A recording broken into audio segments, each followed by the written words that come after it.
Did everybody have a good 4th of July? Yeah. I did decent. It was a fine time, you know, but like 4th of July there's two groups in America that are very conflicted with 4th of July. And it's black people and dogs. Like both of us just the whole day we don't know how to feel. The whole day is fucked up. And I'm a black dude with a dog, so I was looking at my dog all day like I know. Like it's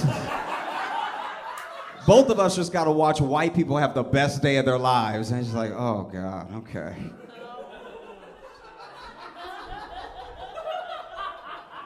And the dogs don't know how I feel about 4th of July because there's a barbecue, but also there's fireworks. So you might get some good scraps, but what is going on up there? Like, every dog is British on 4th of July. Every dog is like, what the fuck are they doing? You know? And it's tough for me, because it's like when you know, I don't know. It's like the day of my country's independence, but not mine. Isn't that weird? It's like you can't even really, because they don't really teach about it, but like black people fought in the American Revolution. Like black people fought for the country to be free. And then we were like, yeah, we're free. And then somebody was like, what do you mean we? You know? I know. It must be hard to hear.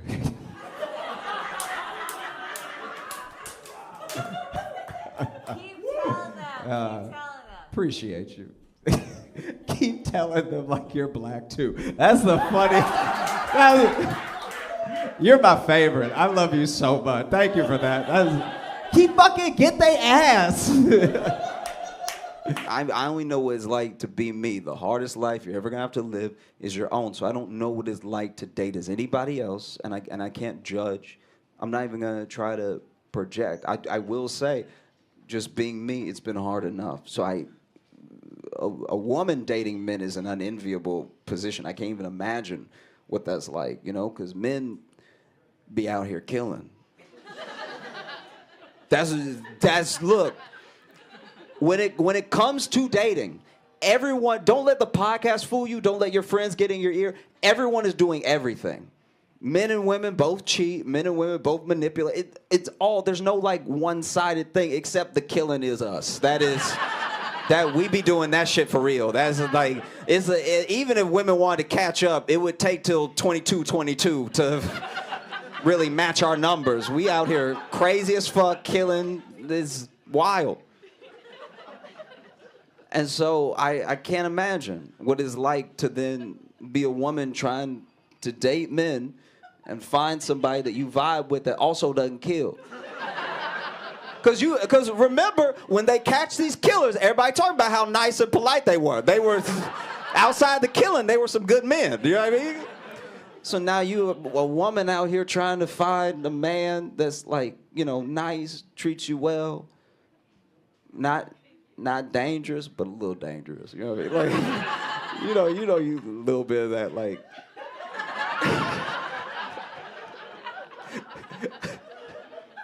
That's my favorite. I don't know why, but anytime I've been like about to hook up with somebody and they put my hand on their throat for me, I'm like, oh, you think I'm a bitch out there? That's crazy.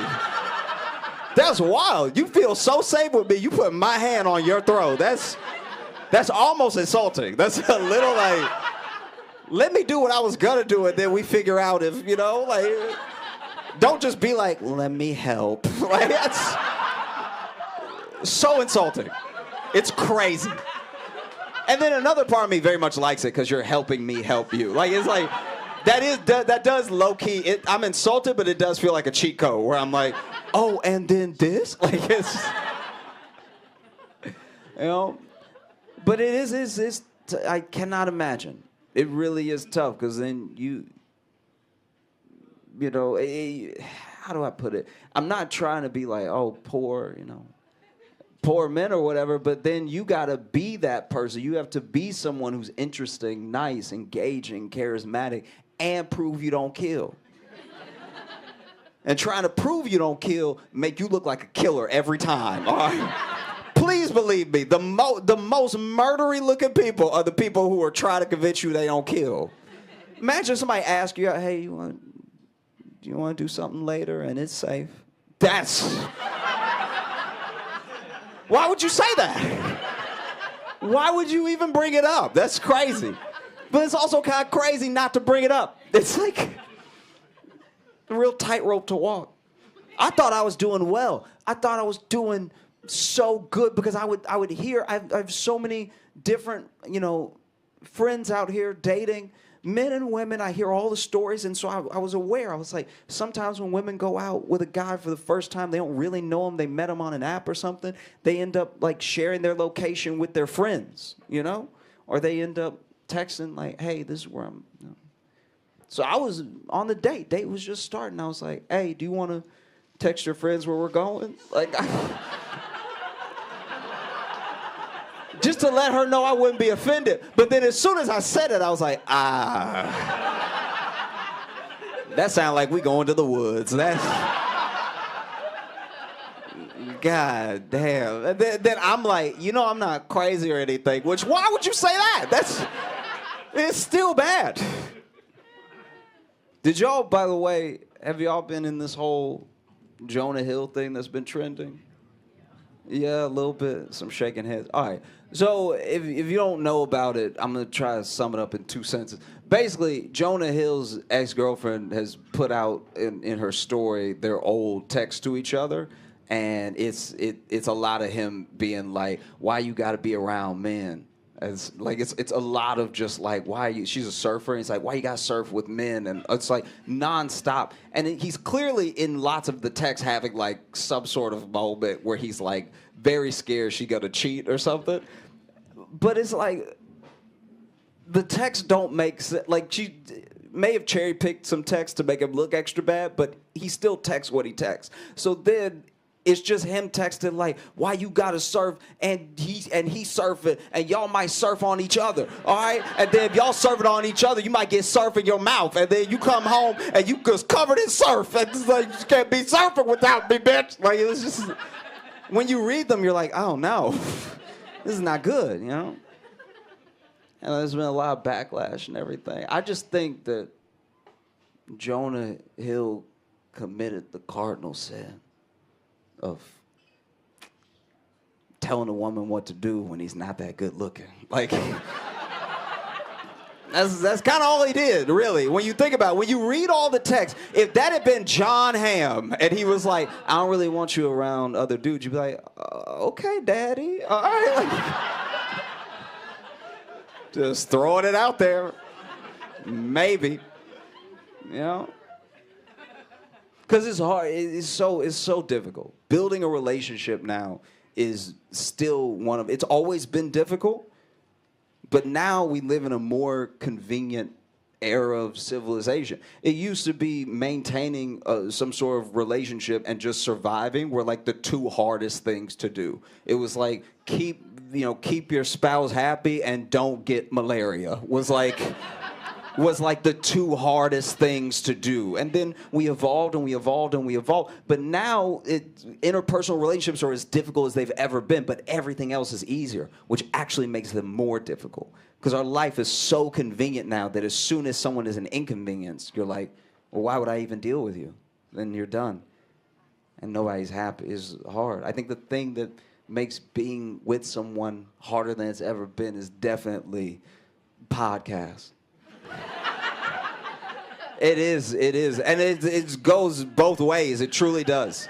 All these podcasts it's like, don't listen to anybody, bitch. You're a fucking queen, okay? And if he tells you that you drink too much, he doesn't fucking party enough, all right? Don't let him fucking stop you from living your life and being the boss babe that you were born to be in your soul. You are a fucking Sagittarius, bitch. You cannot be stopped, all right? Live your fucking life. You walk on air and angel dust, okay? And then on the other side, you have dude, bruh, a girlfriend? You gonna get a girlfriend? You gonna get a girlfriend and talk about she trying to improve your life? She's trying to change you, dog. She's trying to get you to eat vegetables? Bruh, she get you eating vegetables? Are you serious? She get you eating vegetables out here? Pause, dog. All right? Try to get you to eat vegetables. Everybody know vegetables gay. If vegetables ain't gay, why they all shaped like dick? All right? Think about that. Zucchini, all right? Cucumber, that's a hard one. All right? But that's what it is. It's just people, huge influencers, people with huge followings telling people don't communicate with anyone, don't settle with anyone, everyone is against you, they're all trying to get one over on you, and it's coming from everywhere. So then, yeah, you listen to that shit going to work every day, you're gonna be pretty hard on a first date. You know, it makes it tough.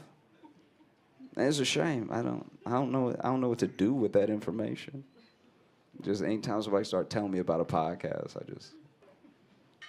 just start screaming. You know, it'll break my heart too. It'll be the smartest person you know. It'll be like, you know, he had some good points. It's like, I lost my friend. God damn. What a fucking shame. Make some noise for Josh Johnson!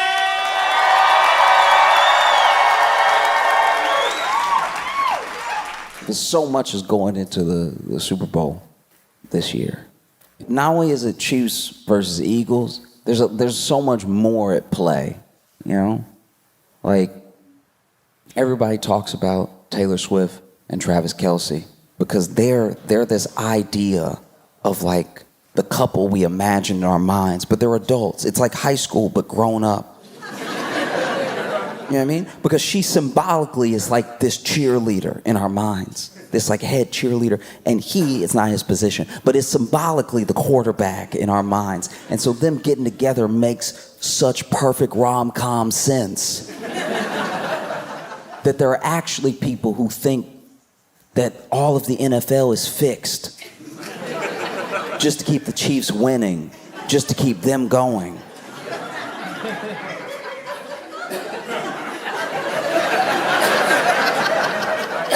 And honestly, you kind of have to give Taylor props. There are people that think she's so powerful. She is single-handedly shifting the course of the NFL. You know? Because this is my thing with it. You know, if it's fixed, why would they be tackling so hard? You don't need to sell it that bad. If most of the teams know they're not going to the Super Bowl, I think you lay off of a couple hits. I don't think anybody's getting CTE as part of a script. I look at Taylor Swift, I look at what they did to Taylor Swift, especially that part of the season when her and Travis Kelce were just starting to date and they cut to her for no reason. And then people got mad that they were cutting to her. They'd be like, why do you keep cutting to Taylor?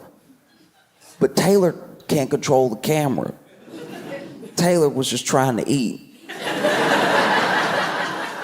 And then they cut to her, and then she's doing her best to probably not look annoyed, but also she's genuinely having a good time. She's there with her friends. Yeah, touchdown, yeah, right. But then people are like, why do you keep cutting to her? I don't know. This has never happened before. Cameraman's excited too. They might not even mean to cut to her every time. They're just probably like, man, this is a good play, but I wonder what Taylor's up to.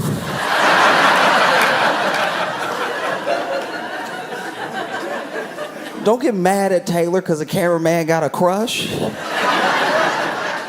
And so then Taylor Swift, Travis Kelce together. Now Travis Kelce is an interesting dude to me.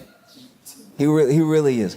Because Travis Kelce, up until this point, I think, I don't know him that well, I don't follow him that closely, but I think he had like mostly, if not only, dated black women before Taylor, you know? And so he has like a fade.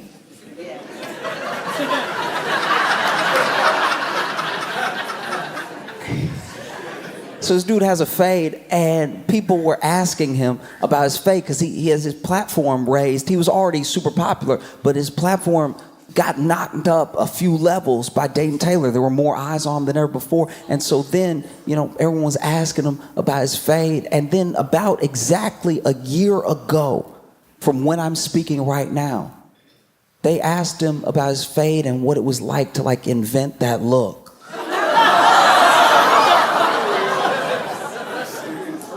And to his credit, Travis Kelce said, "It's the first day of Black History Month."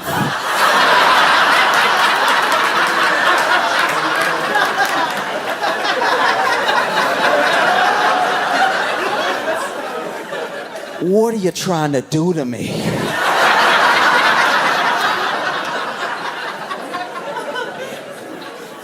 Which, what an answer. You know what I mean? This is the thing I really didn't think about until that moment, is that if you're a white dude, right? And something ignorant or even bigoted happens around you. Somebody asks an ignorant question or somebody just says something, right? The expectation, if you're a good guy, is to say something immediately, just really stand up and be like, "Hey, that's not cool, that's not okay, don't do that," right? Just really, you can't even give it a second. You have to be like, "Hey, stop right there, okay? Hey, listen here, pal, cut it out. Hey, look, buddy, don't go any further, all right? Gosh darn it, that's racist. Don't you dare, not in my house, not. Nah, get a load of this guy. No way, not today, brother," right? That's the expectation, that you're gonna notice it, you're gonna catch it, and you're gonna jump on it immediately. And if you don't do that, then you must have been with that thing. That's the assumption, right? But then you're also, and I really didn't give some of my white friends enough credit in this position, if you take too much of a stand, that's also suspicious. You know what I mean?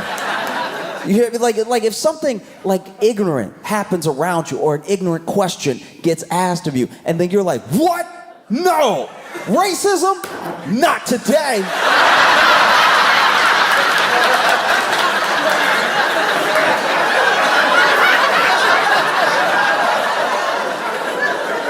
"Nah, buddy, I'm putting my foot down." Because then people are like, "Oh, what? Are you hiding something? Why are you so amped up like this?" And so to his credit, he's like, "Guys, look, it's the first day of Black History Month. What are you trying to do to me? All right? I didn't invent that look, okay? I got a barber. He knows how to do the taper. Trim it down in the back, 2 or the 4. But if you want a fade, I know a guy. I know a dude, he's good. He does mine." Travis Kelce's sitting there like, "What kind of questions are you asking me? How do y'all not know any black people? You cover the NFL."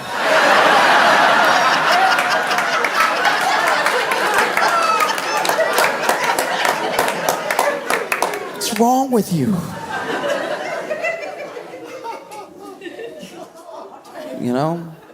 And Travis and Taylor together, they do, to me at least, the little bit that I engage with it, because I don't necessarily follow either one of them closely, but every time I see them together, they do look picture perfect in a way where I'm like, okay, obviously you're going to get the conspiracy theories, but the conspiracy theories were weird to me because they were people upset.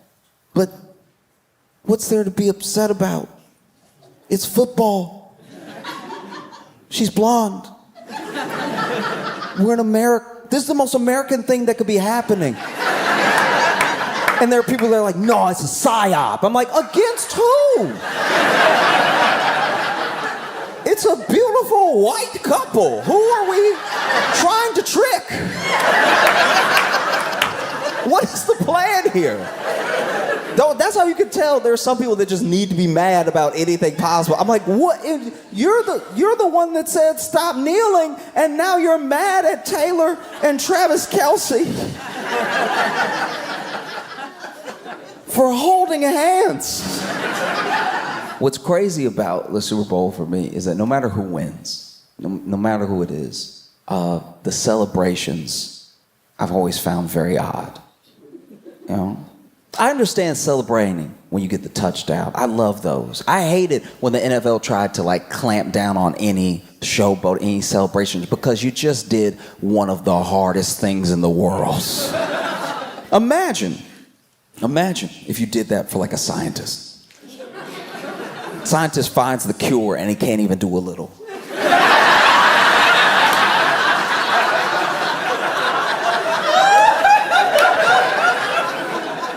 And you're like, Josh, why are you comparing scientists finding cures to players getting a touchdown? I'm telling you right now, they're almost as hard as each other. Because I have some pretty sizable individuals in my family, you know. And I have a cousin, he's 2'11", all muscle. If I wanted to get around him, I'd need something sharp. So trust me when I tell you, if I get around this man and then outrun him and then get a touchdown, I'm hitting it hard. I'm hitting it in his face because it may never happen again. I love like a good touchdown celebration. They spike that ball and then you see what moves they have because these are big men. These are very big men. So they're not always the most agile. Like they're good at running, but usually in a straight line. A lot of the times when these players fall, it's falls where, look, I'm not a professional athlete, but I don't tip that easy. Every once in a while, you'll see an NFL player run it, and then somebody just sort of moves their shoulder, and they're like, uh-oh.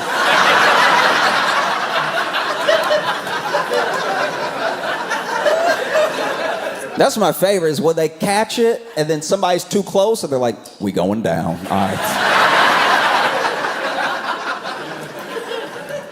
No, but when they get in the zone, they've spiked the ball, there's a couple seconds left, and they're allowed to celebrate. This is when you could really do it. And they hit something you didn't even think was possible, you know.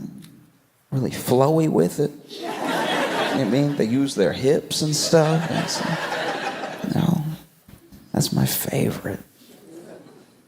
I wish it was even longer. They should get more time to do it, you know? Like hockey has whole breaks for fights. You could let a guy run in and get on his hands and knees, and then the other guy's like, yeah!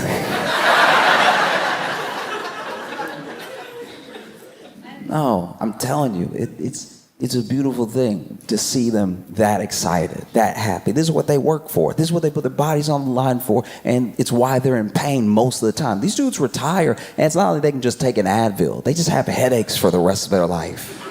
And so in this moment, they did what they came to do. They scored, maybe they won. Let them celebrate, you know? Some of the celebrations I don't get, though, like when they win and they have to throw some sort of liquid on the coach. I feel like we never ask the coach how they feel about it. Because they don't always look excited. It's almost like a requirement that whatever it is has to have some ice. And it has to be a surprise. They never do it from the front. It's always just poured all over the coach. Why is it? They win. They did what they came here to do, and they look at the coach and they're like, yeah, drown him. He'll love it. On top of everything, with Travis and Taylor and the Chiefs, you have the Eagles fans. Truly remarkable. They're terrifying.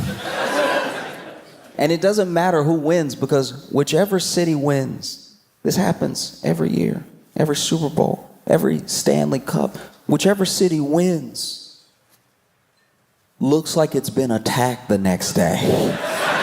Why is it that the winning city looks so busted? The day you won, why are you tearing up your city? The team will win. And then their own fans will go out into the city and cause so much destruction. You would think the other team sent their city. Like, go get them, Kansas City. What they did to us. You know, I've watched it. I've watched it happen. You know, I lived in Chicago when the Blackhawks won the Stanley Cup. And a bus. They were leaving. Everybody's excited. And then there was just like a group think. That's a bus. It shouldn't be right side up. Let's go correct that right now. And then the bus driver is sitting in the bus like, y'all, I'm your ride. Why are y'all? We're going down.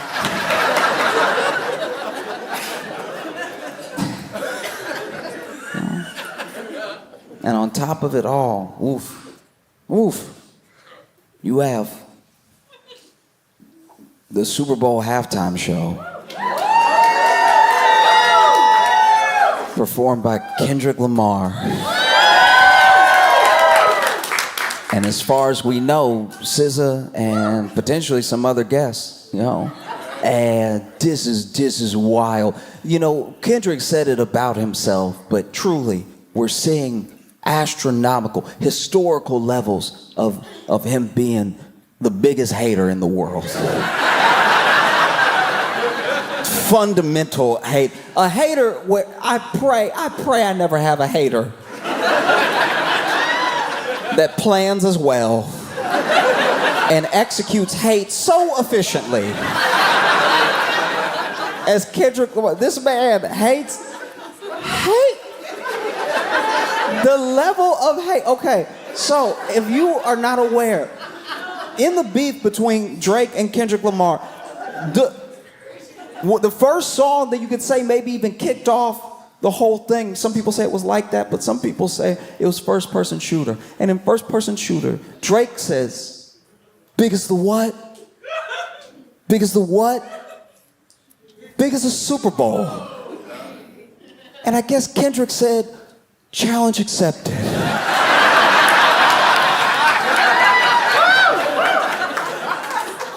Because you're not ready for the level of hate I can bring. And then there was a whole beef and this whole thing happened. And, you know, Kendrick kind of, I don't know, I guess ruined Drake's life. And then it's announced that Kendrick is gonna be doing the Super Bowl halftime show. And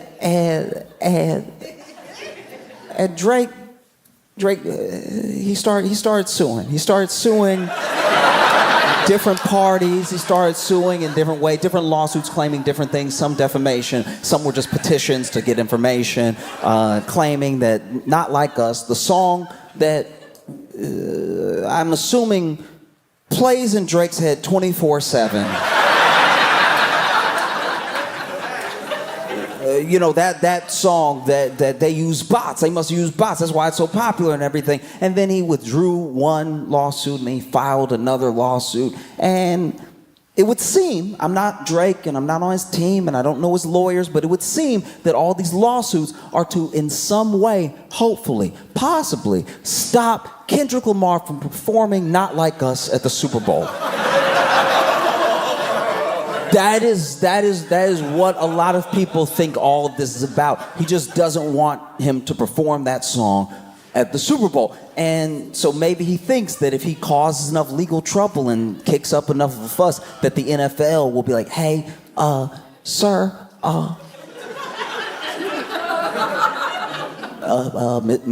Mr. Lamar, Mr. Morale.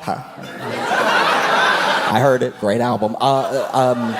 If you could not do this one, because we just don't want to be involved in any suits and stuff. I think that's what Drake was hoping.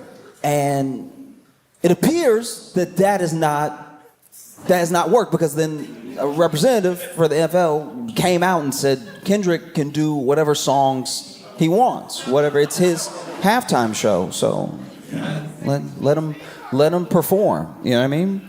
And that's got to be rough. That must be rough if you're Drake to hear that, because now all Drake can potentially do is sue sound.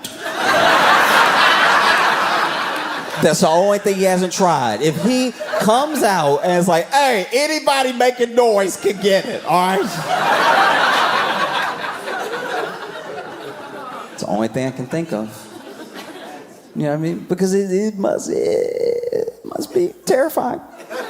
If you're Drake, to think that Kendrick might perform Not Like Us at the Super Bowl halftime show, one of the most watched events in television, period. Might be him doing a song he wrote about you. A song that already, as I'm speaking, has won 3 Grammys. That's gotta be terrifying, to think that he might go out there and perform Not Like Us at the Super Bowl.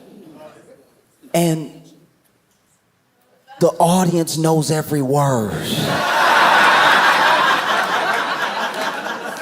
That would be terrible. That would be, because I would never want to know that. Even if somebody made a song that was devastating about me and my life, and it really tore me up and everybody liked it, I wouldn't want to know that they knew it word for word.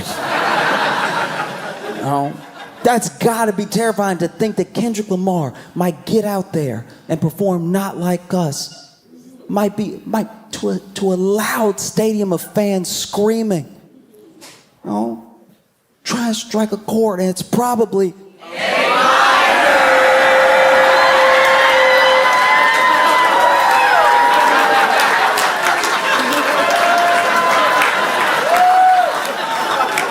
I think even scarier than Kendrick performing Not Like Us is the audience performing Not Like Us.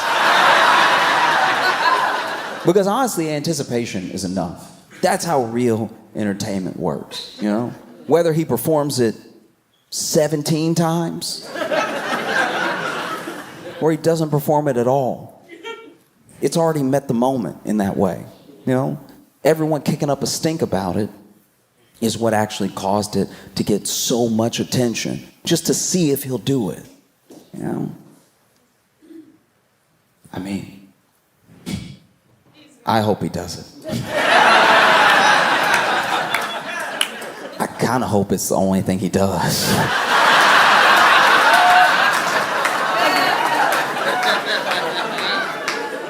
Mainly because the Super Bowl halftime show is you know, recorded, and it has all of its own production elements that gets them submitted for the Emmys.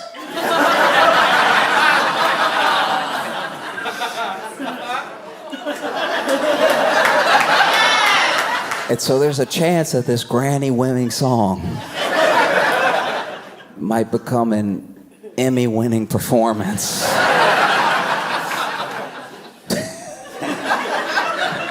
Oh. I will say though, sometimes it feels like with sports, it's the only time you see so much investment. You see so much come out, like just thrill, agony, all these emotions around a dude's team, around that game, around players and stuff. And I think it's because like sports is one of the few places, maybe even one of the last places, that like a man can express all the aspects of human emotion. He can cry over his team losing. He can be elated. He can be like giddy like a little kid or something. And it's one of the last like socially acceptable places. It's very easy to say like, no, you know, just cry. It's okay for men to cry, but you're not ready. I love when people say like, no, come on. Just break through. decades and generations of trauma to just like do what feels like what you want to be doing. No, the only thing stopping you is your mind. As if it's that simple, you know? Sports is one of the last few places that these bonds can be created and that you can fully express yourself. It even creeps up in little different ways. Things that you are innocuous enough, but they run cover for other things, right? Like, let's go. Every one of us here knows a man who has a water bottle. Maybe it's half full, maybe it's a quarter full, but he throws it up in the air. And it flips, and it flips, and it flips, and then if it lands right side up on a flat surface, he will lose his mind. He throws the ball up, it flips, flips, flips, lands right side up. Let's go!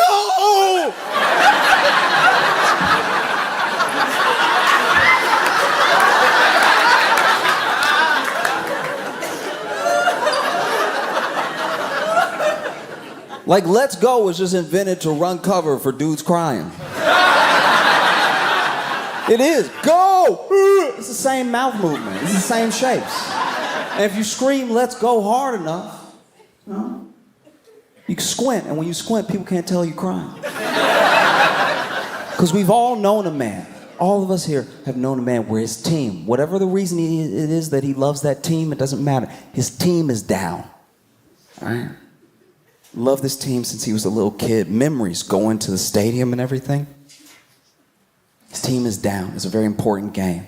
Playoff game. Maybe the game that decides whether or not his team goes to the Super Bowl. This team that he loves, who maybe has never got this far in a long, long time. And they're down with 3 seconds left. They have possession and they throw a Hail Mary pass. All right? Wide receiver is running for his life as hard as he can. He jumps up in the air, and then by his fingertips, he manages to get control of the ball in the air. He clenches it tight. He lands. Touchdown. Touchdown. The team was behind, and now they're ahead. They've won. There were 3 seconds left. The game is over. And then your friend, who's not on the team,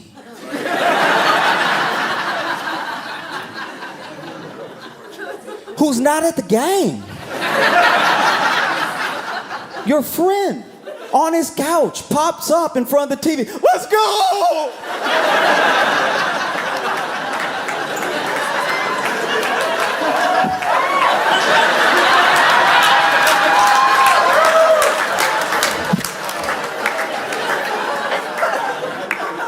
Like, truly, as men, I don't even think we would need let's go if we just felt more comfortable saying, I really needed that.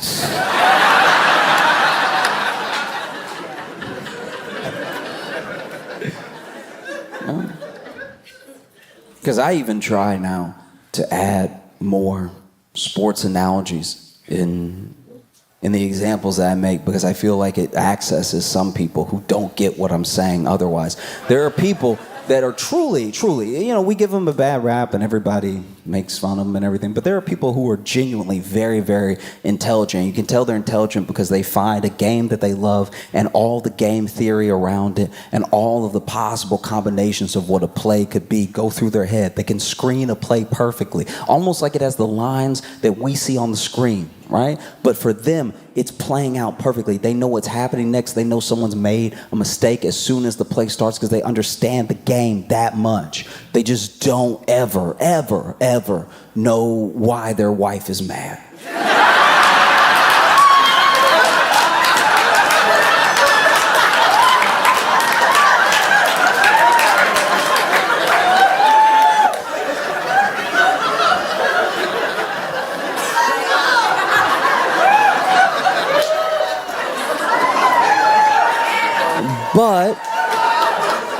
But I think if we incorporated more sports analogies in arguments, people would understand what went wrong. You know what I mean? Like maybe you're mad at your boyfriend or your husband because he forgot something. He forgot something that was really important, you know? And maybe it was like your sister's birthday and you had so much going on that you asked him to go pick something up and then meet you at the party. And instead of going to pick it up, he just met you at the party, and now the place is closed. And so it looks like you didn't get your sister anything, and so you're upset with him because you asked him for this one thing, and instead of doing it, he just kind of blew it off, or he wasn't paying attention, or he genuinely just forgot and then showed up, and he doesn't understand why you're upset. But if you say to him, look,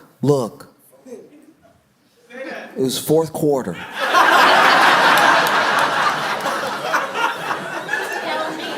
It was fourth quarter, and you're at the 3rd-yard line. Like, you're in danger of the other team getting a safety. That's how clutch this is. You only have a few seconds to pass off that ball, right? And if you don't do it just right, that's it, you know? We're not coming back from this, you know? And instead of looking out for your receiver who's wide open until 5 p.m., like I said, who's wide open. Instead of passing off to your receiver in that moment, you're looking at your tight end, you're looking at your other receiver, you're looking at defensive linemen for some reason, like your head is just in the clouds, and out of nowhere you allow yourself to get sacked, right? I'm telling you, that husband, that boyfriend, these are good people. He would be like, oh, damn.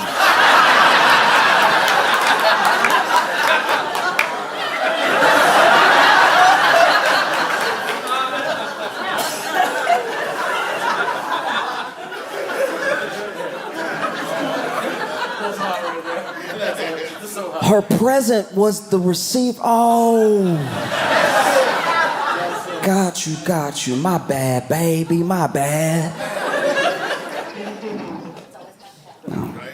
Even in instances that people are like insanely divided on, like to the point of threats, to the point of the threat of violence, even in political arguments, if you use some sort of football analogy, sometimes that cuts through, you know?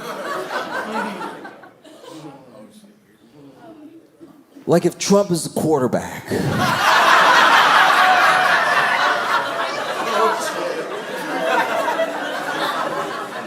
And he hikes the ball, because this is the play that he called. He called this play. This was his play that he wanted. He gets to call the play.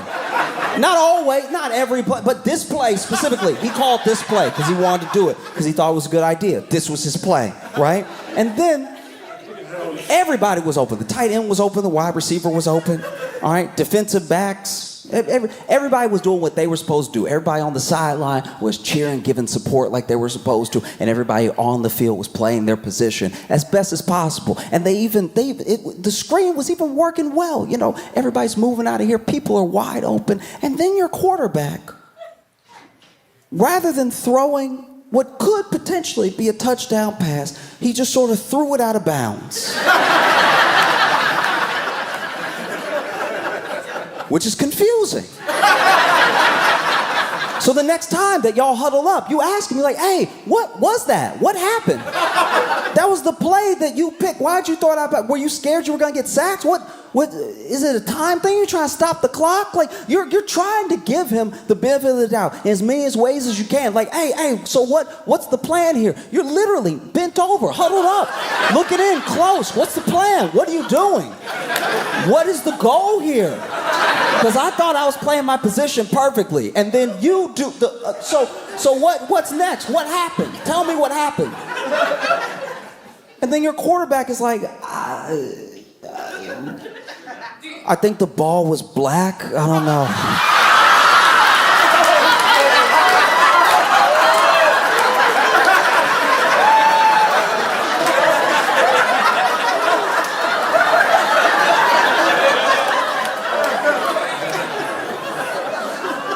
You know? I'm just saying, right? I'm just saying that when I tune in to the Super Bowl on Sunday, I plan to watch a good game, hopefully a game that makes sense. Hopefully a game that is epic enough that it can yield more analogies for my daily life. And if Kendrick Lamar performs Not Like Us, I'd be a liar if I didn't tell you that even though I wasn't on stage and I wasn't at the game, I wouldn't pop up off my couch like, let's go!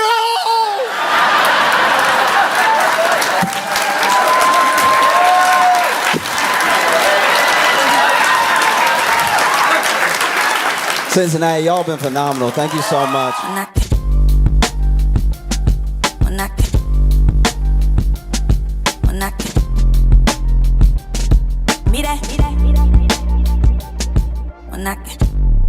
I've only been in Grand Rapids for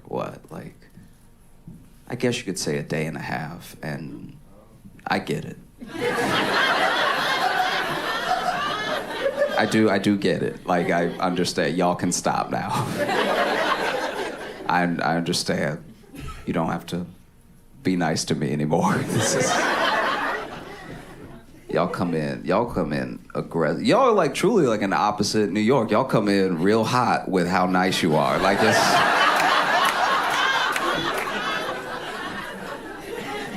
In a way that's look, it's functional. Y'all clearly have a society here. It is good. But is it not exhausting to just be trying to help?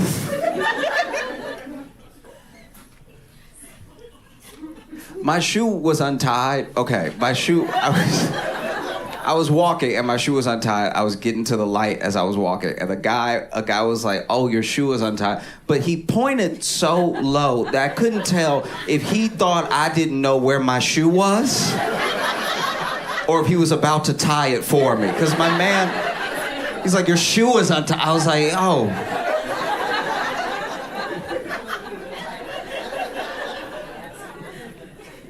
Because I feel like I'm nice. I feel like I'm a generally nice person, so I don't really get why y'all trying to outdo me at every time. I'm one of the nicest people in New York, and then I come here and I'm like, yeah, y'all win. This is genuinely a lot. I appreciate it though. It's nice to get a break. It's nice to get a break from eye contact leading to a fight. One time, I was on the bus. A lot of my stories that are in New York start on the train or bus because my life is not going as well as I'd like. Very few things I tell you about will be in a car. I was on the bus and I was just sitting there, and I think I was on my phone or something. And I just casually looked up. I don't even know why I looked up. There was no noise, there was no anything, but I just casually looked up, and there was one dude across from me already looking at me. So I look up and our eyes meet, and he goes, "What'd you say?" I'm like, there's no way. There's no way you thought I said anything.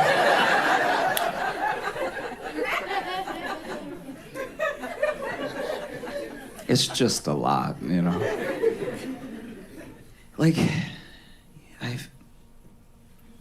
been there for years now. I've been here for, day and a half. And it just, okay. Y'all won't even let somebody be lost.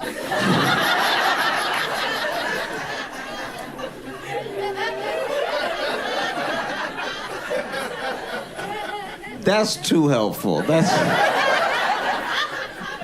Gotta let people make their own mistakes. Because admittedly, I was lost. But I wasn't lost in a cartoonish way. I wasn't lost like a 20 silent film. You know what I mean? I wasn't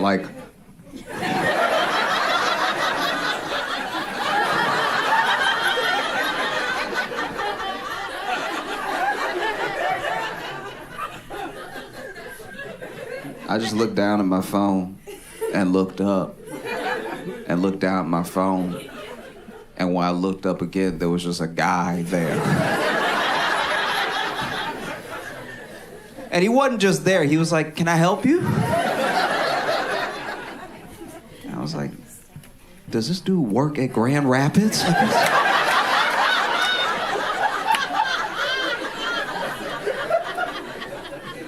It felt like y'all just hire a bunch of Walmart greeters to be outside.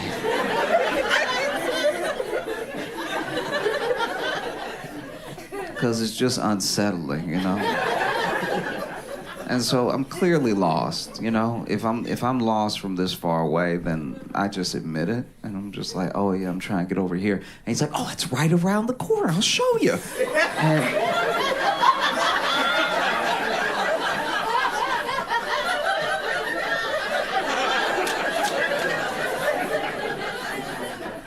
And then he walked with me. To which I was like, "Does he need to go there too? Or what's the plan here?" Then we get there, it's across the street, and he points to it. And when he pointed to it, I looked over, and I was like, "Oh yeah, well thanks man, thanks so much." And I turned around and he was gone. And that's honestly the most upsetting part of the story.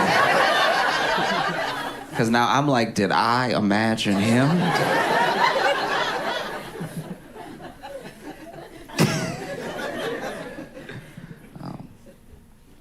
Because I don't know, I've lived in New York for years now. And I love living in New York, but I think this is going to sound like an ironic thing to say, but I think I love living in New York because I'm not infatuated with the idea of New York, right? New York has a long, beautiful history. There's a place where there's a lot of opportunity and everything, but it's also going to be a little dirty. There's a lot of crime. There's a lot of people. You're going to get pushed around a lot as people go about their way. It's just a place on earth, you know? I'm not so excited to be there. Because some people are. You've seen some people move to a place like New York and they're like, "Oh my God, it's happening. I'm in New York City." And you're like, "Chill that, all right? You gonna get robbed." They're like, "But we're in Times Square. It's all happening." It's like, they gonna get both of us. Because you over here acting brand new, all right?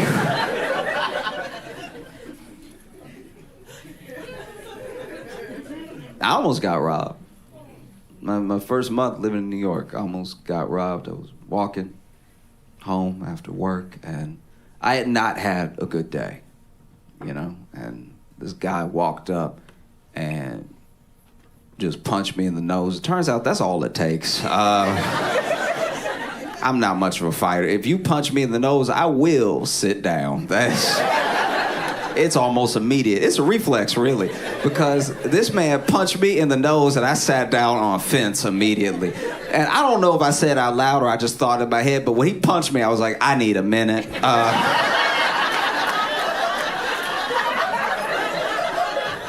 And it didn't help that when he punched me in the nose, I grabbed my nose like the daintiest way possible. Like, all fingers were out. This is the most Victorian way to try to stop a nosebleed. This is devastating. I didn't even know this is what I do in that situation. I was just sort of put there, and then this is how I reacted. You know what I mean? So I'm over here clenching my nose as hard as I can.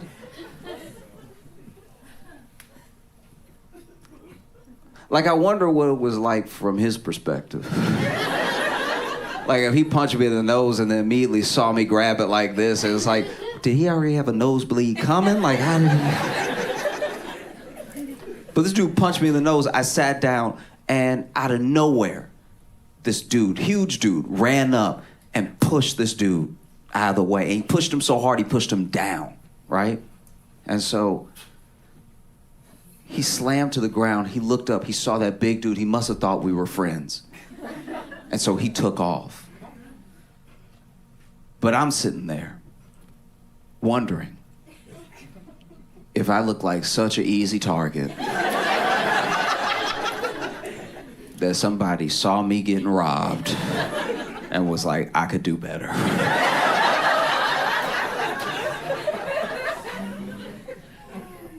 Yeah, and it's funny because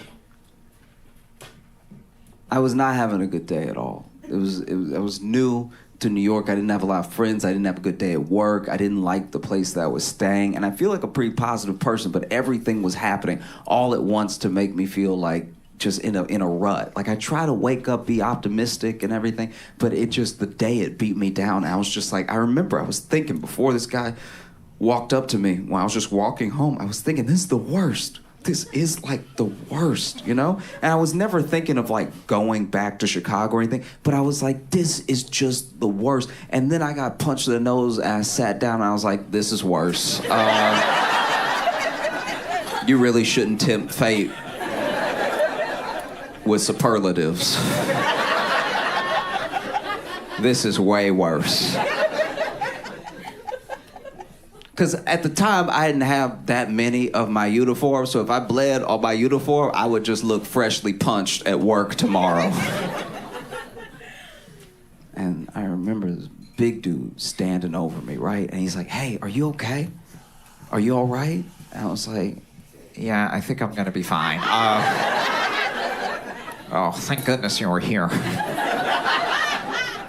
And he was like, yeah, man, I just can't believe that. Like, I was just at the right place, the right time. I mean, honestly, I'm a little shooken up. That's never happened to me before. I've been able to, like, help somebody like that. And I was like, yes, thank goodness you were here.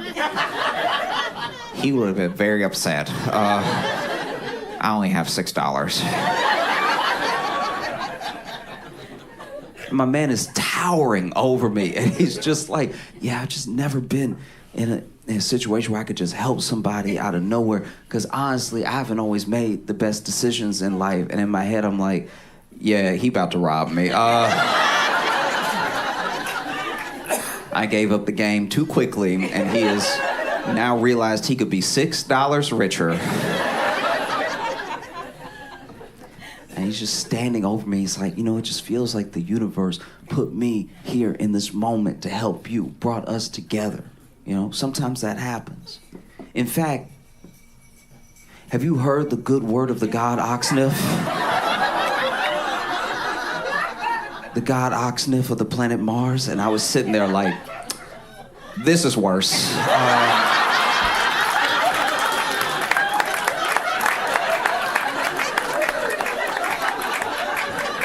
Oh, this is way worse.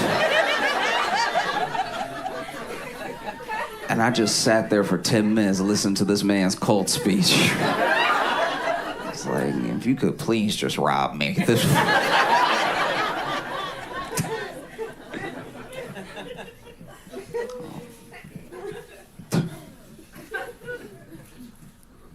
there's a lot going on in New York. There's a lot of crime. There's crime to the point that the governor saw fit to dispatch 1,000 National Guard to the subway to combat the crime, combat the violence and stuff. And as someone who lives in New York, I'm not gonna lie to you, I have not seen one of them this entire time. I feel like they went down to the subway, they looked around, they were like, forget this. I haven't seen a scratch of camo since I've been down there. Because I've been looking for them too. Sometimes something will happen, I'm like, oh.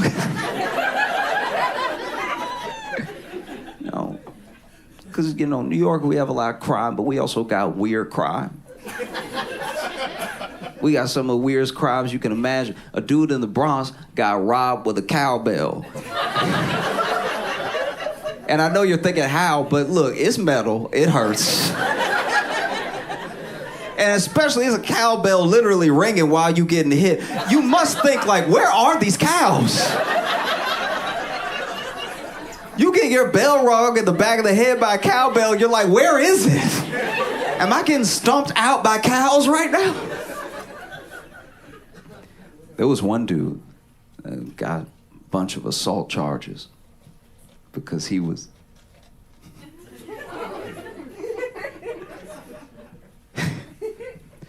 he was throwing marbles in front of anybody that walked in front of him. And it's like,